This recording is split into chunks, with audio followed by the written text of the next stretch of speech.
ನಮಸ್ಕಾರ ಸ್ನೇಹಿತರೆ, ಎಲ್ಲರಿಗೂ ವಿಜಯಪುರ ಫುಡ್ಸ್ಗೆ ಸ್ವಾಗತ. ಇವತ್ತಿನ ನಮ್ಮ ರೆಸಿಪಿ ಆರೋಗ್ಯಕರವಾದ ಪ್ರೋಟೀನ್ ಯುಕ್ತ ಕಡ್ಲಿದು ಗ್ರೇವಿ ಹೆಂಗೆ ಮಾಡೋದು ಅಂತೇಳಿ ನಿಮ್ಮ ಜೊತೆಗೆ ಶೇರ್ ಮಾಡತ್ತೀನಿ. ಈ ಗ್ರೇವಿ ಹಾಕಿ ನೀವು ಕಡ್ಲಿ ಪಲ್ಯ ಮಾಡಿ ನೋಡ್ರಿ ಸ್ನೇಹಿತರೆ, ಭಾಳ ಅಂದ್ರೆ ಭಾಳ ಮಸ್ತ್ ಆಗ್ತೈತಿ. ರೊಟ್ಟಿ, ಚಪಾತಿ, ಪೂರಿ, ದೋಸೆ, ರೈಸ್ ಎಲ್ಲದಕ್ಕೂ ಇದು ಒಂದು ಪಲ್ಯ ಮಾಡಿದ್ರೆ ಸಾಕು. ನೀವು ಬೆಳಿಗ್ಗೆ ನಾಷ್ಟಕ್ಕೂ ಮಾಡ್ಕೋಬೋದು ಅಥವಾ ಮಧ್ಯಾಹ್ನ ಊಟಕ್ಕೆ, ರಾತ್ರಿ ಊಟಕ್ಕೂ ಈ ಗ್ರೇವಿ ಮಾಡ್ಕೋರಿ. ಭಾಳ ಅಂದ್ರೆ ಭಾಳ ಬೆಸ್ಟ್ ಇರ್ತೈತಿ ಅಂತ ಹೇಳ್ತಾ ಇವತ್ತಿನ ರೆಸಿಪಿ ಸ್ಟಾರ್ಟ್ ಮಾಡೋಣ.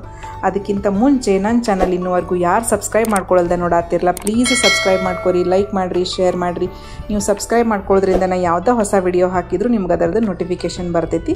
ಸೊ ಸ್ನೇಹಿತರೆ, ಮೊದಲಿಗೆ ನಾನೆಲ್ಲ ಒಂದು ಬೊಗಣಿ ಒಳಗೆ ಎಣ್ಣೆ, ಸಾಸಿವೆ, ಜೀರಿಗೆ, ಆಮೇಲೆ ಕೊತ್ತಂಬರಿ, ಉಳ್ಳಾಗಡ್ಡಿ ಹಾಕ್ಕೊಂಡಿನಿ.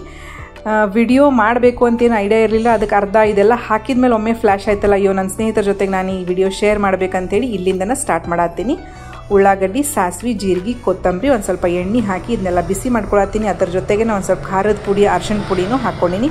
ಉಪ್ಪು ಖಾರ ನಿಮಗೆ ಹೆಂಗೆ ಬೇಕಲ್ಲ ಆ ಟೇಸ್ಟ್ ಪ್ರಕಾರ ನೀವು ಆ್ಯಡ್ ಆನ್ ಮಾಡ್ಕೋಬೋದು. ನಾನಿಲ್ಲೇ 1 ಚಮಚದಷ್ಟು ಹವೇಸ್ ಪುಡಿನೂ ಹಾಕ್ಕೊಂಡಿನಿ. ಈ ರೀತಿ ಗ್ರೇವಿ ನೀವು ಮಾಡಿ ನೋಡ್ರಿ, ಭಾಳ ಅಂದ್ರೆ ಭಾಳ ಬೆಸ್ಟ್ ಆಗ್ತೈತಿ. ಅಗದಿ ಸಿಂಪಲ್ ಐತಿ, ನಾ ಜಾಸ್ತಿ ಏನು ಇದ್ರೊಳಗೆ ಮಸಾಲೆ ಆ್ಯಡ್ ಮಾಡ್ಕೊಂಡಿಲ್ಲ. ಭಾಳ ಅಂದ್ರೆ ಭಾಳ ಚಲೋ ಆಗಿತ್ತು ಸ್ನೇಹಿತರೆ. ಅದ್ರ ಜೊತೆಗೆ ನಾನಿಲ್ಲಿ ಮನೆ ಒಳಗೆ ಫ್ರೆಶ್ ಕೊಬ್ಬರಿ ಇತ್ತು, ಅದ್ರ ಒಳಗೆ ಒಂದು ಸ್ವಲ್ಪ ಅಂದ್ರೆ ಒಂದು ಅರ್ಧ ಚಮಚದಷ್ಟು ಪುಟಾಣಿ ಹಾಕ್ಕೊಂಡು ಸ್ವಲ್ಪ ನೀರು ಹಾಕ್ಕೊಂಡು ಕೊಬ್ಬರಿನ ಪೇಸ್ಟ್ ಮಾಡಿ ಇಟ್ಕೊಂಡಿದ್ದೆ. ಕೊಬ್ಬರಿ ಹಾಕೋದ್ರಿಂದನೆಲ್ಲ ಗ್ರೇವಿ ಮಸ್ತ್ ಆಗ್ತೈತಿ.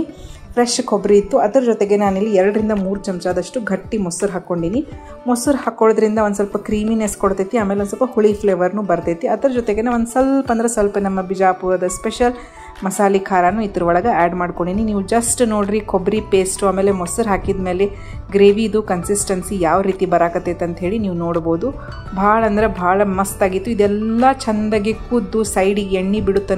ನೀವು ಇದನ್ನು ಸಣ್ಣ ಉರಿ ಒಳಗೆ ಬೇಯಿಸ್ಕೋಬೇಕು. ಎಲ್ಲದೂ ಹಸಿ ವಾಸನೆ ಹೋಗಿರ್ತೈತಿ. ಆಮೇಲೆ ರುಚಿಗೆ ತಕ್ಕಷ್ಟು ಉಪ್ಪು ಹಾಕೋಬೋದು. ರುಚಿಗೆ ತಕ್ಕಷ್ಟು ಉಪ್ಪು ಹಾಕಿದ ಮೇಲೆ ನೋಡಿರಿ, ಸೈಡಿಗೆಲ್ಲ ಸಣ್ಣಗೆ ಎಣ್ಣೆ ಬಿಡಾತೈತಿ. ಅದು ಎಣ್ಣೆ ಬಿಟ್ಟ ತಕ್ಷಣ ನಾನೇನು ನೀರು ಸಮೇತ ರಾತ್ರಿ ನೆನೆಸಿಟ್ಕೊಂಡಿದ್ದೆ ಕಡ್ಲಿ, ಆಮೇಲೆ ಒಂದು 2 ರಿಂದ 3 ಸೀಟಿ ಹೊಡೆಸಿದ್ದೆ.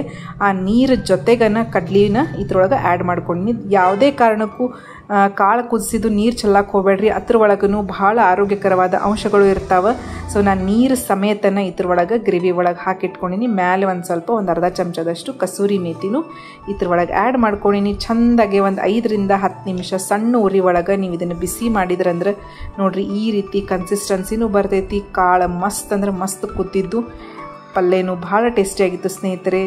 ಈ ವಿಡಿಯೋ ನೋಡಿ ನೀವು ಈ ರೀತಿ ಗ್ರೇವಿ ಟ್ರೈ ಮಾಡ್ತೀರಿ ಅಂಥೇಳಿ ಅಂದ್ಕೊಂಡಿನಿ. ಅಥವಾ ನಿಮ್ಮ ಮನೆ ಒಳಗೆ ನೀವು ಇದಕ್ಕೆ ಏನು ಹಾಕಿ ಗ್ರೇವಿ ಮಾಡ್ತೀರಿ ಅಂತೇಳಿ ನನಗೆ ಕಮೆಂಟ್ ಮಾಡಿ ಹೇಳ್ರಿ ಅಂತ ಹೇಳ್ತಾ ಇವತ್ತಿನ ವಿಡಿಯೋ ಇಲ್ಲಿಗೆ ಮುಗಿಸಾತೀನಿ. ಮತ್ತೊಂದು ಹೊಸ ರೆಸಿಪಿಯೊಂದಿಗೆ ನಿಮ್ಮ ಜೊತೆಗೆ ಸಿಗ್ತೀನಿ ಸ್ನೇಹಿತರೆ.